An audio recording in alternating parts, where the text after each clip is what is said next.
रामफळासारखं वाटतं ना अगदी. पण हा आहे निरफणस. याचा अर्ध्या भागाचे आपण कापं केली सकाळी. खूप छान होतात. आपण सुरणाची किंवा बटाट्याच्या काचऱ्या कापं करतो की नाही, किंवा ह्याच्या केळ्याचे काप करतो, तसेच याचे होतात. खूप छान चवदार होतात. तर ह्याची आता आपण राहिलेल्या अर्ध्या ह्याची भाजी करणार आहे. तर याचं साल काढून घ्यायचं. आपण बटाट्याचं काढतो तसं साल. याचा हा मधला भाग काढून टाकायचा आपल्याला.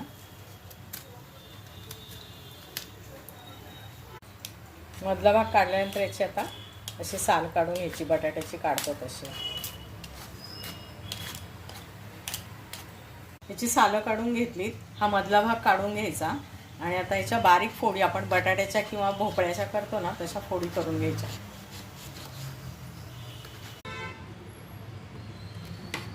हे कापून घेतले आणि थोडा वेळ पाण्यात ठेवायचं, म्हणजे याचा चीक निघून जातो पाण्यात टाकल्यावरती. नंतर एक कांदा चिरून घेतलाय, लसणाच्या पाकळ्या घेतल्यात, कढीपत्ता घेतलाय. नंतर आपण फोडणी टाकूया. मोहरी घातली, जिरं घालायचं, थोडंसं हिंग, हळद, कढीपत्ता, लसूण आणि मग कांदा.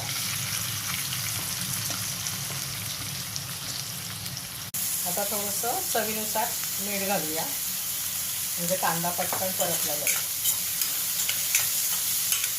मसाले तुम्ही जे वापरता भाजीला ते वापरले तरी चालतील.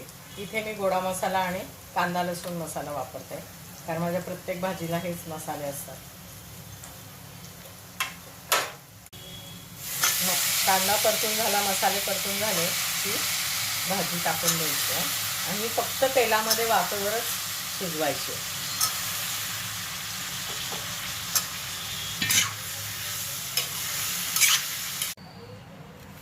हे फक्त वाफेचं पाणी घालूनच त्याला परतल्या, वरून पाणी नाही घालायचं, तेलातच परतून वाफेवर करायची. आणि आता याच्यावरती लगेच होते ही भाजी. अशी चमच्याने असं दाबून बघायचं, बघा असं छान कट होते मस्त. मग याच्यावरती घालायचं ओलं खोबरं,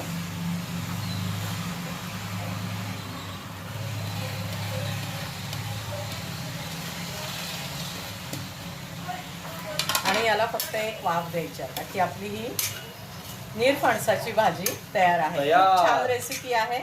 याची कापं पण सकाळी खूप सुंदर झाले होते आणि भाजी पण मस्तच होणार, प्रश्नच नाही.